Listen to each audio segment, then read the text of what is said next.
All right, welcome everyone. Today we're going to unpack an absolutely fascinating workplace psychology profile, and it's based on a highly dramatic, true corporate case.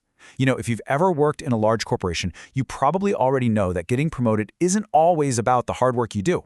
Often, it's a performance, a literal stage play. You've got the polished slide decks, the polite applause around the mahogany table, and honestly, enough corporate jargon to make a blatant injustice sound like some kind of brilliant, synergistic opportunity. Well, in this explainer, we are diving incredibly deep into a true corporate survival story. We're going to look at how a company-saving strategy was outright stolen, the mechanics of how that theft happened, and most importantly, how the thief was ultimately exposed by just one single, devastating question. So let's get right into it. Okay, I want you to picture this scene in your head. You are sitting in a plush, top-floor executive boardroom. The morning light is just pouring through those massive floor-to-ceiling glass windows. Everything seems absolutely perfect.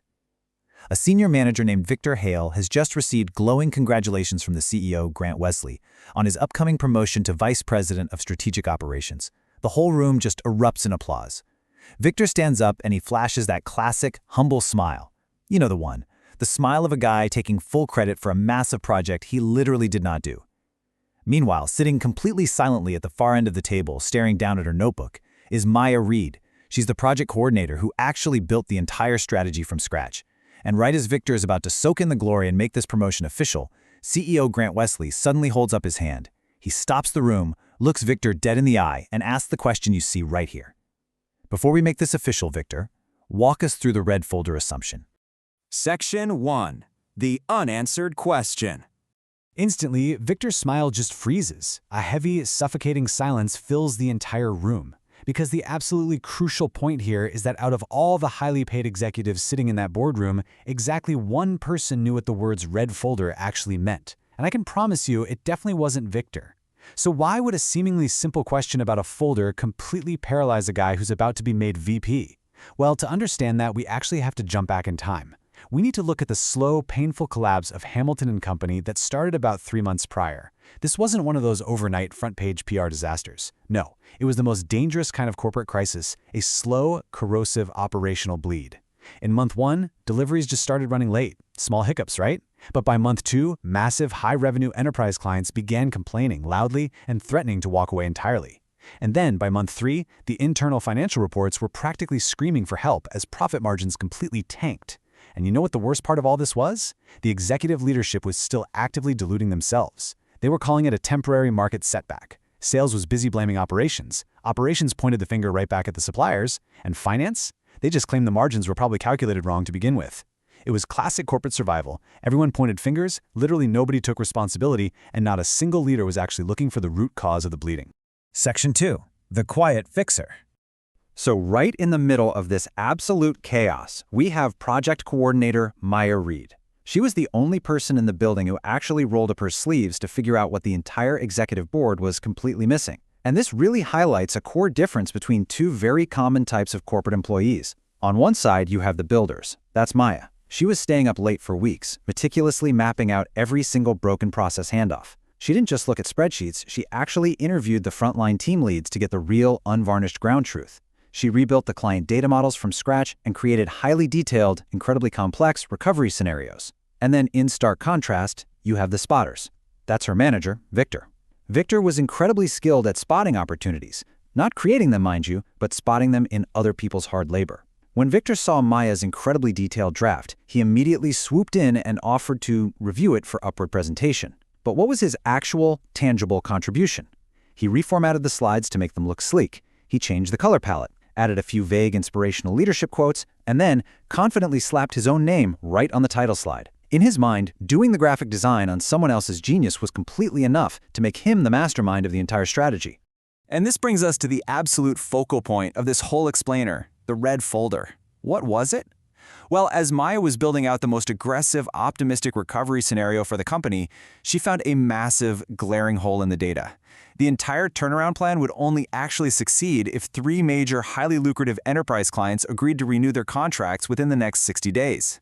Now, the official company dashboard said they would renew, but Maya's private, one-on-one interviews with the account managers warned her that these clients were actually furious and actively looking to jump ship to a competitor. Now, Maya knew a basic rule of corporate life. Executives absolutely hate complicated, messy presentations. And Victor had explicitly warned her to keep the narrative simple. So what did she do? She created a separate, highly detailed private risk assessment and documented it in a red folder. It was essentially a dire warning system. It said, very clearly, that if leadership pushed forward too aggressively without securing those 3 specific contracts first, the entire turnaround strategy would completely collapse in the very next quarter. The red folder wasn't just an appendix. It was the logical, structural soul of the strategy. And most importantly, it was the one thing that simply could not be faked with a pretty slide. Section 3. The blatant theft. You know, when you come up with a brilliant idea in a highly toxic work environment, the biggest risk isn't actually that your idea fails. The biggest risk is that your idea succeeds, but under someone else's name. And Victor executed this theft with just terrifying calculated precision. Step 1. He sidelined Maya from the initial leadership presentation entirely, casually claiming it was just going to be a small, informal management sync, and that she didn't need to worry about attending. Step 2. He took Maya's masterfully crafted presentation and essentially gutted it. He stripped out her complex footnotes, and he completely deleted the risk models, including every single warning from the red folder. Why? Because he fundamentally didn't understand the math behind them, and he just wanted a flawless, optimistic narrative to sell to the bosses. And finally, step 3, he stood up proudly before the senior executives, pitched the watered-down recovery plan, and dramatically branded it Project Phoenix, claiming the whole thing as his own personal, unified vision. The room made it up, they applauded, the CEO approved the plan on the spot. And how did Maya find out about this massive career milestone? She literally only found out through a forwarded calendar invite a few days later titled Project Phoenix Expansion, led by Victor Hale. Just brutal. Section 4. Building the paper trail. So put yourself in Maya's shoes for a second. What do you do when you are put in that exact infuriating situation? Do you get angry? Do you cry? Do you storm into the executive suite, pounding on the desk and pointing fingers? Maya did something entirely different, and it's brilliant. Let's look at the defensive arsenal she quietly built. Instead of making an emotional scene, she got highly, surgically organized. She carefully archived all the original Project Phoenix files, ensuring the system timestamps clearly proved that she created them weeks before Victor's so-called unveiling. She went into the software and exported the entire document version history to prove exactly whose keystrokes typed every single number. She saved the passive-aggressive emails where Victor initially demanded she send him her drafts. And crucially, she kept all of her raw, handwritten interview notes with the frontline team leads. Maya understood a fundamental rule of corporate survival. Stealing a finished, polished presentation is incredibly easy. But defending, explaining, and executing a living, breathing strategy under pressure, that is nearly impossible if you didn't build it. While Victor was out there busy soaking up all the praise and planning his new office layout, he had absolutely no idea that he was walking blindly into a massive knowledge trap. Section 5. The boardroom confrontation. And that brings us right back to that excruciatingly tense moment at the very beginning of our story. It's promotion day. Victor is standing at the front of the executive boardroom, aggressively confident, presenting the fantastic early results of his Project Phoenix. He's throwing around heavy buzzwords like cross-functional alignment and strategic ownership. But here's the thing about C-suite executives, specifically finance people. People who actually understand the mathematical mechanics of a business are never fooled by empty jargon for long. CFO Daniel Cho was sitting there, and he spoke up.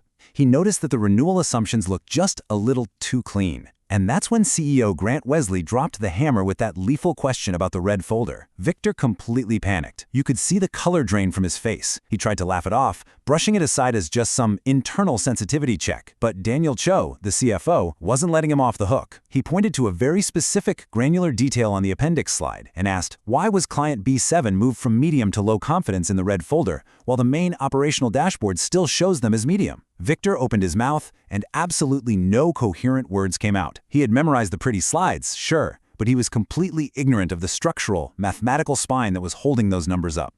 And in that exact second, the power dynamic in that room entirely shifted. From the far end of the long mahogany table, Maya slowly looked up from her notebook. With a chillingly calm demeanor, no shaking voice, no angry accusations, no drama, she answered the CFO's question flawlessly. She looked right at him and articulated the exact technical difference between the weekly tracking dashboard and board-level risk exposure. She went deep into the weeds, explaining that client B7 had actually paused their renewal because of a very specific internal procurement shift on their end. She provided deep context that literally only the person who investigated the issue and built the model could possibly possess. The entire room physically turned their chairs to look at her. The perceived authority in that boardroom changed hands in a fraction of a second. But the interrogation didn't stop there. The executives smelled blood in the water. The chief operating officer, Elena, who, by the way, had been quietly observing Maya's relentless grind for months, pressed Victor on the actual operational rollout of the plan. And predictably, Victor gave another vague, high-level corporate speak answer. Once again, Maya had to step in. She calmly took over the conversation, explaining the precise step-by-step mechanics of the approval chain workflow, and she pointed out that it was this exact specific workflow that had already saved the company from a massive critical margin leakage. The total amount of money that workflow saved? $2.4 million. Think about that. Maya's absolute undeniable fluency in the granular details of exactly how that $2.4 million was rescued proved a devastating fact to everyone in the room. She wasn't just some junior slide maker. She was the architect of the entire corporate turnaround. At this point, the charade was completely over. CEO Grant Wesley physically turned his body away from Victor, looked directly at Maya and asked one final question. "Do you have documentation proving you authored this?" Maya didn't hesitate. She replied with a single, confident word, "Yes." She stood up, walked over, and calmly connected her own laptop to the main display screen. And boom, everything was right there for the entire board to see. The digital file histories, the undeniable timestamps, the demanding request emails from Victor, the raw scanned interview briefs. And there it was, the master folder for the original strategy, dated 2 full weeks before Victor even gave his very first Project Phoenix presentation. Nobody in that boardroom spoke a word for several agonizing seconds. And let me tell you, that heavy, awkward silence was louder and infinitely more damning than any excuse Victor could have possibly tried to invent. His entire illusion of competence was completely shattered by cold, precise, undeniable digital evidence. Section 6. Corporate Survival Lessons. So listen, this incredibly dramatic story actually reflects a very harsh reality that so many of us have faced or will inevitably face in our own professional careers. So what is the core actionable lesson here? If you're taking notes, your corporate survival playbook comes down to this. First, if you realize your work is being stolen, do not just react with raw emotion. Anger, even justified anger, often makes you look unprofessional or bitter to the higher-ups. But organized, calculated preparation, that makes you powerful. Second, you have to build a daily habit of relentless documentation. Save all your early drafts, export your version histories regularly, and always, always keep the emails containing the initial work requests or the feedback from your manager. Keep the receipts. And lastly, and honestly most importantly, understand your own work down to its absolute roots. Borrowed confidence and a slick presentation might let someone shine on a stage for a few minutes, but when it actually comes down to the granular details, only true competence and deep, foundational strategic understanding will help you survive a brutal boardroom interrogation. Now, as for how this specific story wraps up, corporate justice was served incredibly swiftly. Victor's shiny new vice president promotion was immediately revoked right there. He was quietly reassigned, stripped of his direct reports, and he ended up quietly exiting the company just a short while later. And Maya? Just 1 week after that explosive meeting, she stood before the executive board and officially presented the turnaround strategy entirely under her own name. And showing her true character, she didn't gloat. She gracefully credited every single frontline worker who contributed data to her model. 6 months later, she bypassed the standard hierarchy and was officially promoted to Director of Strategic Projects. She didn't get that senior position because she was the loudest voice in the room or because she had the slickest buzzwords. She got it because when the leadership team asked the hardest, most complex question, she was literally the only person in the building holding the real answer. You know, talent might get your foot in the door, and loud confidence might grab some temporary attention. But at the end of the day, it is quiet preparation, unshakable integrity, and hard, undeniable evidence that will actually keep you standing at the highest levels of any industry. So as we wrap up this explainer, I want you to look back at your own career journey for a moment. Have you ever felt the sting of having your hard work, your late nights, and your intellectual property blatantly stolen by someone else just so they could climb the ladder? It's a terrible feeling. But more importantly, if you ever find yourself in Maya's situation tomorrow, are you prepared with your own documented red folder to protect yourself and your career? Really think about that. Get your systems in place, protect your work, and always keep the receipts. Thanks so much for joining me for this explainer, and I'll catch you in the next one.